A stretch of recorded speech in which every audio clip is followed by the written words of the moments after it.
ప్రధానమంత్రిని కలిశారు. 2024 జూలైలో రాష్ట్ర ముఖ్యమంత్రి గారు ప్రధానమంత్రిని కలిశారు. మొన్న ఫిబ్రవరి 2025 లో కూడా రాష్ట్ర ముఖ్యమంత్రి గారు ప్రధానమంత్రి గారు కలిశారు. ఇక మంత్రులను పోయినప్పుడల్లా వస్తున్నారు మంత్రులను. నిన్న కూడా లాస్ట్ కు హైదరాబాద్ నితిన్ గడ్కరీ గారు కూడా కలిశారు.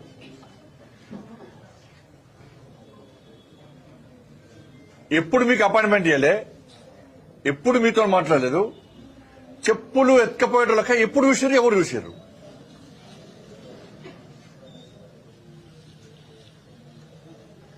కాబట్టి ఇన్ని అబద్దాలా? అంటే తెలంగాణ ప్రజలకు చెప్పింది మీరే, గిన్నిసార్లు కలుస్తామని చెప్పింది మీరే, మళ్ళీ అపాయింట్మెంట్ ఇస్తలేరని చెప్పేది మీరే. అంటే ఇంత దుర్మార్గం అంటే కాంగ్రెస్ పార్టీ ప్రభుత్వము ఇవాళ ఒక రాష్ట్ర ముఖ్యమంత్రి మాట్లాడాల్సిన మాటలు కావు. ఇది ప్రజల లోపల అధైర్యాన్ని నింపింది. లాస్ట్ కు రాష్ట్ర ముఖ్యమంత్రి గారు చేతులు తెచ్చారు, కాంగ్రెస్ పార్టీ ప్రభుత్వం చేతులు తెచ్చింది. మొత్తం ఏం కాదుగా, మేము ప్రభుత్వాన్ని నడపలేని స్థితిలో ఉన్నామని చెప్పి చెప్పకనే చెప్పారు నిన్న. ఇక తెలంగాణ సమాజం ఆలోచించుకోవాలి. పోనీ ఇది తెలియక జరిగిందా అంటే తెలిసి చేశారు. ఇప్పుడు తెలంగాణ రాష్ట్రము అప్పుల పాలైంది. కేసీఆర్ గారు 7 లక్షల కోట్ల రూపాయల అప్పు చేసిండు తెలంగాణ రాష్ట్రాన్ని. తెలంగాణ రాష్ట్రాన్ని అప్పుల పాలు చేసిండు, అధోగతి పాలు చేసిండు అని చెప్పి ఇది కాంగ్రెస్ వాళ్ళు చెప్పారు, మేం చెప్పినాం. ఎలక్షన్ అప్పుడు డబుల్ ఇంజన్ సర్కార్ రావాలని చెప్పి మేము కోరినాం. ప్రజలను ఓటేమని విజ్ఞప్తి చేసినాం. కానీ ప్రజలు ఏం చేసిర్రు? 6 గ్యారెంటీలు మీరు ఇచ్చిర్రు, 420 హామీలు ఇచ్చిర్రు. ఇది 100 రోజుల లోపటే అమలు చేస్తామని మీరు చెప్పారు. ప్రజలు మిమ్మల్ని నమ్మిరు, మీకు ఓట్లేసాయి. ఇలా ఏమైంది? 6 గ్యారెంటీలు ఇక మేము ఏం చేయలేమంటున్నారు. ఇవాళ 6 గ్యారెంటీలు మేము అమలు చేయలేము, మమ్మల్ని అడగకండి. ఉద్యోగస్తులు, ఉపాధ్యాయులు మీరు పీఆర్సీ గురించి కానీ, మీ డిఏల గురించి కానీ, మీ ప్రమోషన్ గురించి కానీ, మీకు వచ్చే బెనిఫిట్స్ గురించి మమ్మల్ని అడగకండి, మేము ఇయ్యలేము, మీ కర్మ అంటున్నారు వాళ్ళు. ఇక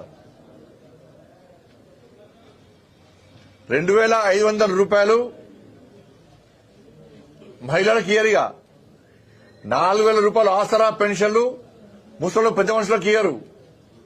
4000 రూపాయలు నిరుద్యోగ వృత్తి ఇవ్వరు. 12,000 రూపాయలు రైతు కూలీలకు ఇవ్వరు.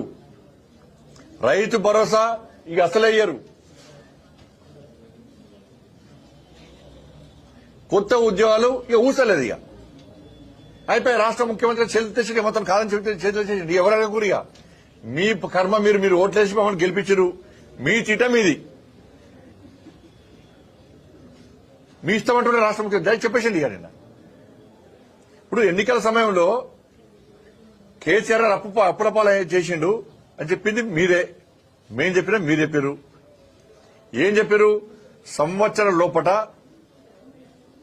6 గ్యారెంటీ అమలు చేస్తాం, అప్పులు తీరుస్తామన్నారు. అప్పులు తీరుస్తాము, 6 గ్యారెంటీలు అమలు చేస్తాము, 420 హామీలను కూడా భవిష్యత్తులో అమలు చేస్తాము, ఇచ్చిన వాగ్దానాలను నెరవేరుస్తామని చెప్పి ఏం చేశారు? బాండ్ రాసిచ్చారు. అనేక ప్రాంతాల్లో బాండ్ పేపర్ రాసిచ్చారు. మరి ఏమి చూసి మీరు బాండ్ రాసిచ్చారు? మీరు ఏం ఆలోచించుకొని కేసీఆర్ చేసిన అప్పు తీరుస్తామన్నారు, ఏమో ఆశించి 6 గ్యారెంటీలు అమలు చేస్తామన్నారు చెప్పాలి రాష్ట్ర ముఖ్యమంత్రి గారు. ఇప్పుడు కాంగ్రెస్ పార్టీ నాయకులు చెప్పాలి, ప్రతి ఎమ్మెల్యే చెప్పాలి, రేపటి నుంచి ఏ ఎమ్మెల్యేను వదిలిపెట్టాం, ఏ మంత్రిని వదిలిపెట్టాం, మీరు 6 గ్యారెంటీలు అమలు చేయలేమని చెప్పి రాష్ట్ర ముఖ్యమంత్రి గారు చెప్పారు. రేపు జిల్లాల వారీగా, మండలాల వారీగా శాసనసభ్యులు, మంత్రులు, కాంగ్రెస్ పార్టీ నాయకులు ఇలా ప్రజలు సమాధానం చెప్పాల్సి వస్తుంది.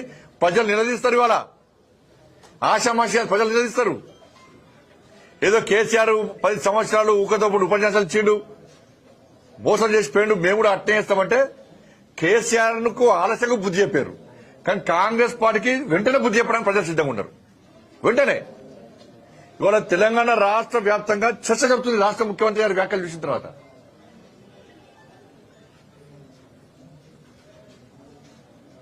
కేంద్రం ఏమి అన్ని కేంద్రం ఇచ్చినాక మీరు చేసేది ఏంది?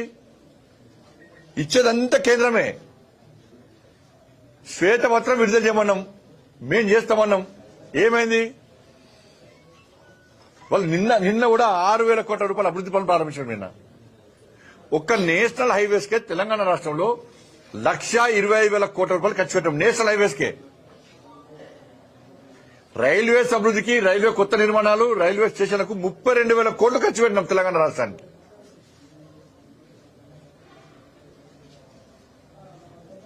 ధాన్యం కొనుగోలు కోసం 1,50,000 కోట్లు ఖర్చు పెట్టినాం. ఇవాళ ఈ 10 సంవత్సరాల కాల వ్యవధిలో తెలంగాణ రాష్ట్రానికి 12 లక్షల కోట్ల రూపాయలు ఇస్తున్నాం. తెలంగాణ రాష్ట్రానికి అభివృద్ధి పనుల ప్రారంభోత్సవానికి ముఖ్యమంత్రి గారు వస్తారు, మంత్రులు వస్తారు, శభాష్ అంటారు. ఢిల్లీ పోయి మాకు సాయం చేస్తారు, కృతజ్ఞతలు అంటారు. మంత్రులు పర్సనల్ కలిసినప్పుడు చాలా సాయం చేస్తారు, తెలంగాణకు అంటారు. మన రాజకీయంగా మాట్లాడినప్పుడు తెలంగాణకి ఏం చేయలేదు బీజేపీ ప్రభుత్వం అంటారు. మరి గ్రామాల్లో అమలు చేసే సంక్షేమ పథకాలు ఎవరి? తెలంగాణ రాష్ట్రంలో నేషనల్ హైవేస్ అని మీరు నమ్మరు. స్వాతంత్ర్యం వచ్చిన కాంచెల్లి 2014 వరకు కేవలం 2,500 కిలోమీటర్లు మాత్రమే నేషనల్ హైవేస్ జరిగినాయి, పనులు జరిగాయి. 2,500 కిలోమీటర్లు మాత్రమే జరిగినాయి. ఈ 2014 నుంచి నిన్నటి వరకు 5,100 కిలోమీటర్లు వర్క్ చేస్తుంది. స్వాతంత్ర్యం వచ్చిన కాంచెల్లి 60 సంవత్సరాలు జరిగింది. 2,500 కిలోమీటర్ రోడ్లు వేసారు తెలంగాణ రాష్ట్రంలో, జాతీయ రహదారులు.